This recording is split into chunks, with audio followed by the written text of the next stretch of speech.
In the blistering heat of a California summer, a family's darkest secrets came to light in the most tragic way possible.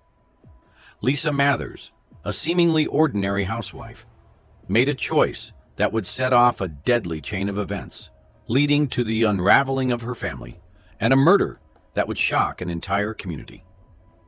This is the story of betrayal, deception, and a deadly affair that left two young children fighting for their lives and a husband caught in the crosshairs of revenge. Lisa Mathers, a 34-year-old housewife, appeared to live an idyllic life. She resided in a modest home with her husband Danielle and their two children, Tyler, who was 4, and Emma, only 2. From the outside, their lives seemed normal. Daniel, a hardworking construction manager, spent long hours on job sites to provide for his family, often leaving early in the morning and returning late at night. His dedication to work was unwavering, and while his long hours provided financial stability, they also left Lisa to manage the home alone.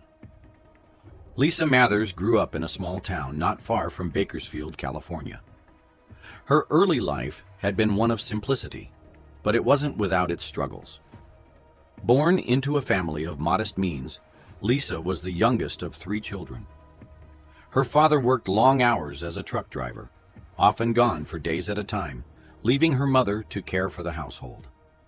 Her mother, a strict woman who believed in discipline and order, ran their home like a tight ship. For most of her childhood, Lisa felt overshadowed by her older siblings, who seemed to excel in everything. While her sister was a star athlete and her brother the academic pride of the family, Lisa often felt like she never quite measured up. From a young age, Lisa dreamed of escape. She wanted to break free from the small-town life that seemed to offer her nothing but limitations. She longed for adventure, for romance, and for the kind of life she saw in the movies, full of excitement and passion. But life had other plans. At 19, she met Daniel Mathers, a hard-working young man from the same town. He was kind and dependable, but their relationship wasn't the whirlwind romance Lisa had once imagined. Still, he offered her stability, and after only a year of dating, they married. In the beginning, their marriage was simple and comfortable. Daniel, a construction manager, worked long hours to provide for them, while Lisa stayed at home, taking care of the house. She found herself slipping into the role of a housewife easily enough, but deep down, something was missing. As the years went on, the routine of their lives began to weigh on her. There were no grand adventures, no sparks of passion, just day after day of the same tasks. By the time their first child, Tyler, was born in 2004, Lisa felt a growing sense of restlessness, though she buried it beneath her duties as a mother. Tyler's arrival had brought joy, but also more responsibilities. Daniel's work hours only increased, leaving Lisa to take care of their son alone. The isolation of motherhood began to wear on her. Daniel was a good man, but he was often absent, both physically and emotionally. He would come home exhausted, falling into bed without much conversation. Lisa craved more than this, a life that felt alive, where she wasn't just someone's wife or someone's mother. In 2006, Emma was born, and though Lisa loved her children, she couldn't shake the feeling that she was losing herself. The monotony of daily life, changing diapers, cooking meals, cleaning the house, began to feel suffocating. Daniel remained focused on his work, often telling Lisa that it was all for their future, for the life they were building. But Lisa couldn't see that life anymore. She felt invisible, like a ghost moving through the motions of her existence. It was in the summer of 2007 that Lisa's life took a turn. One day, she met Ryan Carter, a mechanic at a local garage. Her car had broken down, and Ryan had been the one to fix it. What began as a casual conversation quickly turned into something more. Ryan was different from Daniel in every way. He was attentive, charming, and he seemed to understand the frustrations Lisa had been carrying for years. Their talks became frequent, and soon Lisa found herself driving to the garage more often than necessary, seeking out the attention that Ryan so easily gave her. Ryan wasn't just a mechanic to Lisa. He represented the excitement she had longed for. He made her feel seen in a way she hadn't felt since she was a young girl with dreams of adventure. Over time, what started as an innocent connection turned into an affair. By the end of 2007, Lisa and Ryan were meeting in secret at motels on the outskirts of Bakersfield. These encounters became the highlight of Lisa's days, a brief escape from the life she had grown to resent. But with the affair came guilt. Lisa knew she was betraying Daniel, a man who had only ever tried to provide for their family. She was also failing her children, as she became more distant from them, spending more time planning her secret meetings with Ryan than caring for Tyler and Emma. The guilt gnawed at her, but she couldn't pull herself away from Ryan. He had become her escape, her outlet from the emptiness that had taken over her life. By July of 2008, the affair had been going on for nearly a year. Lisa's relationship with Daniel had deteriorated even further. He remained oblivious to the affair, but he could sense that something was wrong. Lisa was no longer the same woman he had married. She was often distracted, distant, and their conversations became brief exchanges about household matters, nothing more. Lisa, on the other hand, was consumed with keeping her secret. Her life had become a careful balancing act, hiding the affair from her husband and her children, while still trying to maintain the facade of a happy family. On that fateful afternoon of July 17, 2008, Lisa Mathers had no idea that her life was about to change forever. Her excitement to meet Ryan consumed her every thought. The past few months had been filled with the thrill of sneaking away to spend time with him, away from the stresses of her home life. For Lisa, these moments of escape felt like the only time she could truly breathe. But this afternoon was different. In her rush to meet Ryan at their usual spot, the small, run-down motel on the outskirts of Bakersfield, Lisa hurriedly loaded Tyler and Emma into her SUV. It was already well past noon, and the sun had been scorching for hours. The temperature that day had peaked at over 100 degrees, but Lisa didn't pay attention to the heat or the discomfort of her children as they squirmed in their car seats. Her mind was elsewhere. She was focused on getting to Ryan, craving the brief moments of freedom and excitement he offered. As she pulled into the motel parking lot just before 2:00 p.m., Lisa hastily parked the SUV, leaving the windows rolled up and the air conditioner off. She didn't stop to think about how the heat would intensify inside the vehicle. All that mattered in that moment was getting inside to see Ryan. As Lisa and Ryan spent the next few hours together inside the motel room, the heat inside the SUV continued to climb. Tyler, just 4 years old, was the first to show signs of distress. His small body couldn't handle the extreme temperature, and soon he was drenched in sweat. Emma, only 2, followed shortly after, struggling to breathe in the suffocating heat. Their cries and movements slowed as their bodies grew weaker, succumbing to heat exhaustion. But Lisa, lost in her secret life, was completely unaware of what was happening just outside the motel walls. By the time Lisa finally left the motel, around 4 p.m., the damage had already been done. She was still distracted as she walked toward the car. But before she reached it, a passerby, Susan Blake, noticed something was terribly wrong. Susan had been walking through the parking lot when she spotted Tyler and Emma motionless in the back seat. The heat was unbearable, even outside, and it was clear that the children inside were in danger. Without hesitation, Susan called 911. The paramedics arrived just in time to save the children's lives. They rushed Tyler and Emma to the hospital, where they were immediately treated for heat exhaustion.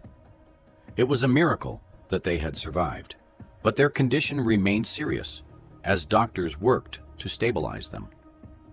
Lisa, realizing the severity of what had happened, felt a deep sense of guilt, but her thoughts were still clouded by the fear of her affair being exposed. At the hospital, as part of the routine care process, doctors ran tests on both children to ensure there were no long-term complications from the heat. Among those tests was a DNA test, standard procedure for determining possible treatment options. But this simple test would soon unravel the life Lisa had tried so desperately to keep intact. When Daniel arrived at the hospital later that evening, he was distraught. His focus was on his children, terrified that he might lose them. But it wasn't long before the doctors approached him with unexpected news. Tyler and Emma were not biologically his. The revelation hit Daniel like a freight train. Everything he thought he knew about his family, his children, and his marriage was a lie. He demanded answers from Lisa, but she remained silent. She couldn't bring herself to admit the full extent of her betrayal. The next few days were filled with tension. Lisa barely spoke to Daniel, trying to figure out how to salvage the situation, but it was too late. On July 20th, 2008, Daniel had reached his breaking point. He confronted Lisa about the affair, about the children, and about the years of deception. His anger and hurt were overwhelming, and during the confrontation, he threatened her. In his rage, Daniel told Lisa that he would kill her for what she had done, for destroying their family. Lisa was terrified. She knew Daniel's temper and feared that he would follow through on his threats. That night, as she sat alone in their bedroom, her mind raced with thoughts of what to do next. She felt trapped. The guilt of her affair, the fear of Daniel's anger, and the shame of what had happened to her children weighed heavily on her. She believed that the only way to protect herself was to act first. On July 22nd, Lisa made a decision that would seal her fate. She couldn't shake the fear of what Daniel might do to her, so she planned to kill him before he had the chance to kill her. That evening, she waited until Daniel was alone in the kitchen before she made her move. With a knife in hand, she crept toward him, her mind clouded with desperation. As soon as Lisa confronted Daniel, a struggle ensued. Her heart raced as she raised the knife, but Daniel, stronger and fueled by his own anger, quickly overpowered her. The struggle was brief, but intense. In the chaos, Daniel wrestled the knife from her hands. In a moment of panic, Daniel turned the knife on Lisa. The blade struck deep, and in that instant, the life they had built together, however flawed, was shattered. Lisa collapsed to the kitchen floor, her blood pooling beneath her. The room that had once been filled with the sounds of family meals and laughter was now silent, except for the steady drip of blood hitting the cold tile. Daniel stood there, staring at what he had done, his hands trembling as he realized the weight of his actions. It was over. When the police arrived later that night, Daniel was arrested for Lisa's murder. But the investigation would reveal the full story. The years of betrayal, the affair, the threats, and Lisa's desperate attempt to kill Daniel first. As the evidence unfolds, it will become clear that Daniel had acted in self-defense. The night of July 22nd, 2008, would become one of the most unforgettable nights in the quiet Bakersfield neighborhood where the Mathers family lived. The streets were calm, as they usually were in the evenings, but the peace was shattered by a sudden scream, piercing the stillness. Neighbors, startled by the sound, rushed to their windows trying to make sense of the noise. Some gathered outside, sensing that something terrible had happened. Lights flickered on across the street, and whispers of worry spread through the neighborhood. Inside the Mathers home, Daniel stood frozen in the kitchen, his hands trembling, covered in blood. He stared at Lisa's lifeless body, sprawled on the floor, surrounded by a growing pool of red. The knife that had ended her life lay beside her, a silent witness to the violent struggle that had just taken place. Daniel's heart pounded in his chest, the weight of what had just happened sinking in. He had killed his wife in the heat of the moment, but the truth was far more complicated than the bloody scene might suggest. The neighbors, unable to ignore the eerie silence that followed the scream, called the police. When officers arrived, they found Daniel standing over Lisa, his clothes soaked in blood, still in shock. Without hesitation, they arrested him, charging him with her murder. Lisa's body was taken away, and the once lively Mathers home became a crime scene, filled with investigators trying to piece together what had led to such a horrific end. On July 24, 2008, the investigation began in full. Detectives took a deep dive into the Mathers lives, and it didn't take long for the secrets to begin surfacing. They found phone records showing heated exchanges between Daniel and Lisa in the days leading up to her death. The threats Daniel had made over the phone were clear, a reaction to the discovery that Tyler and Emma, the children he had raised as his own, were not his biological children. These threats, combined with Lisa's actions on the night of her death, painted a grim picture of a marriage that had been falling apart for months. It became apparent that Lisa had been planning to kill Daniel. As the detectives sifted through the evidence, they uncovered Lisa's affair with Ryan Carter. Neighbors reported seeing Lisa meeting Ryan in secret over the past year, and Ryan himself was brought in for questioning. He confirmed the affair, admitting that Lisa had grown desperate in the days before her death, terrified that Daniel would follow through on his threats to kill her. The affair had unraveled the family, pushing Lisa to a point of no return, where she believed the only way to protect herself was to eliminate Daniel first. By August 5th, the detectives had gathered enough evidence to suggest that Lisa's death was not a simple case of domestic violence, but rather the culmination of months of betrayal, infidelity, and growing desperation. Lisa had armed herself with a knife, fully intending to kill Daniel, but in the chaos of the confrontation, Daniel had acted in self-defense. The affair, the threats, and Lisa's premeditated attempt to murder her husband all pointed to a far more complex story than what the bloody scene alone could reveal. As the investigation unfolded, Daniel's legal team quickly seized on the details. They presented Lisa as a woman driven to dangerous extremes by her affair and her fear of Daniel's discovery. The defense began to build a case that would portray Daniel not as a violent man, but as a husband pushed to the edge by betrayal, left with no choice but to defend himself when Lisa came at him with a knife. The trial began on October 14th, 2008, and it captivated the entire community of Bakersfield. For weeks, the media had been covering the shocking details of Lisa's affair and the tragic death that followed, and now the courtroom was packed with spectators eager to see how it would all unfold. The prosecution painted Daniel as a man consumed by rage and jealousy. They argued that his discovery of the affair, combined with the revelation that the children weren't his, had driven him to murder Lisa in cold blood.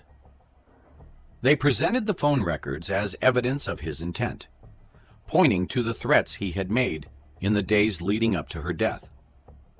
But the defense countered with a different story. They focused on Lisa's affair with Ryan, her neglect of the children, and her decision to arm herself with a knife on the night of her death. The defense argued that Lisa had been the aggressor, driven by fear and desperation after Daniel threatened her. They presented evidence showing that Lisa had planned to kill Daniel first, using the confrontation as a way to escape the life she had come to despise. Daniel, they argued, had acted purely in self-defense, reacting in the heat of the moment when Lisa attacked him. Throughout the trial, The tension in the courtroom was palpable. Daniel sat quietly as the events of his life were laid bare for everyone to see, his fate hanging in the balance. The affair, the betrayal, and the violence that followed had left his life in ruins. But now, the question was whether the jury would believe that he had killed Lisa in self-defense, or if they would convict him of murder. On November 18th, 2008, after a month of emotional testimonies and evidence, the jury delivered their verdict. They found Daniel not guilty of murder, citing self-defense as the reason for Lisa's death. The courtroom fell silent as the words were read aloud, and the weight of the decision settled over everyone present. The verdict left the community of Bakersfield deeply divided. Some believed that Daniel had been a victim, a man pushed to his breaking point by his wife's infidelity and deceit. They saw the affair as the root cause of everything that had happened, and they sympathized with the anguish he must have felt upon learning that the children he loved were not his own. Others, however, condemned the outcome, seeing the violent end to Lisa's life as a tragedy that should have been avoided. To them, the affair didn't justify the killing, no matter how it had unfolded. In the end, Daniel was free, but the life he had known was destroyed. The Mathers home, once a place of family gatherings and shared meals, now stood as a haunting reminder of the dark secrets that had torn the family apart. The affair, the lies, and the violent death that followed would linger in the memories of those who had watched the trial unfold, leaving an indelible mark on the community. Daniel was left to pick up the pieces of his shattered life. Tyler and Emma, though still young, would grow up without their mother. The case left a dark cloud over the quiet Bakersfield suburb, serving as a grim reminder of how quickly secrets and lies can spiral into tragedy. And this leaves us to wonder, what would have happened if Lisa had never left the children in the car? What dark thoughts drove Daniel to the breaking point? We have so many cases of women being horrible mothers, and wives, like the case where a wife's affair with her husband's grandfather ends in murder. I know you're probably wondering, not even the father?